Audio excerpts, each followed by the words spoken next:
everyone, and welcome to this video on reception theory. Reception theory is a theory that focuses on how the recipient receives and gives meaning to a message. It was developed by Stuart Hall, who was influenced by semiotics, the study of signs and symbols. Hall introduced an encoding-decoding model as a way of understanding how messages are interpreted by different people. The model has three main stages. Encoding. This is the process of creating messages. The sender of the message, called the encoder, chooses the words, images, and other symbols that they want to use. Then we have transmission. This is the process of sending the message to the receiver. The message can be transmitted through a variety of channels, such as a newspaper, a television broadcast, or a social media post. Lastly, we have decoding. This is the process of interpreting the message. The receiver of the message, called the decoder, uses their own knowledge, experience, and cultural background to make sense of the message. Hall argued that there are three main ways that people can decode a message. First is the preferred reading. This is the reading that the encoder intends the decoder to have. It is the reading that is most likely to occur when the encoder and decoder share a similar cultural background. Then we have negotiated reading. This is the reading that is partly in line with the preferred reading, but also partly different. The decoder may agree with some of the message, but disagree with other parts. Lastly, we have the oppositional reading. This is a reading that is completely different from the preferred reading. The decoder may reject the message entirely or interpret it in a completely different way. Imagine a news article about a new study that suggests that eating chocolate can improve cognitive function.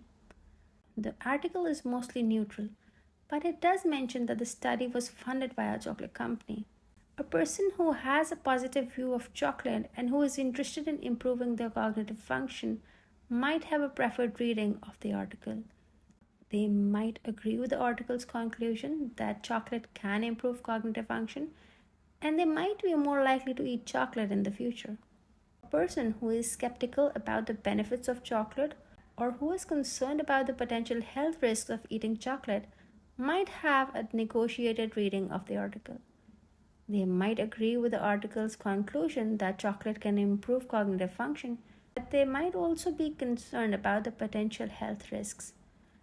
This person might be more likely to eat chocolate in moderation, or they might be more likely to choose dark chocolate, which is lower in sugar and fat than milk chocolate. A person who has a negative view of chocolate or who is concerned about the potential health risks of eating chocolate might have an oppositional reading of the article. They might disagree with the article's conclusion that chocolate can improve cognitive function, and they might be more likely to avoid eating chocolate altogether. Reception theory is closely related to the cultural approach to communication. The cultural approach argues that communication is not just about the transmission of information, but also about the construction and negotiation of meaning. The way that people interpret a message is influenced by their cultural background, their personal experiences, and the social position. There are many factors that can influence how people decode messages. Some of these factors include cultural background. For example, people from different cultures may have different understanding of the same symbol. We have the personal experience.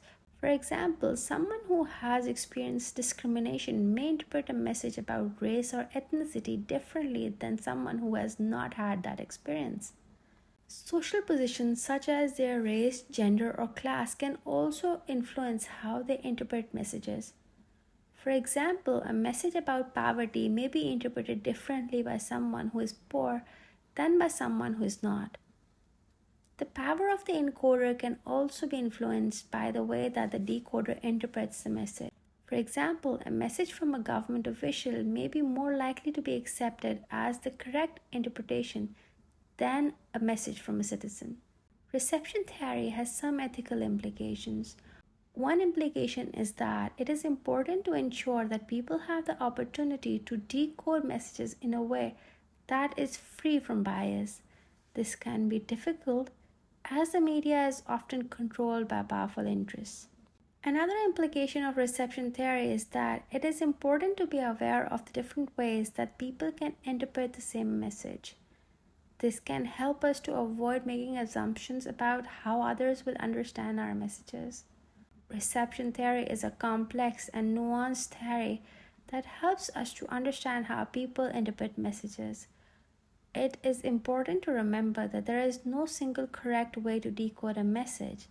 The meaning of a message is always open to interpretation.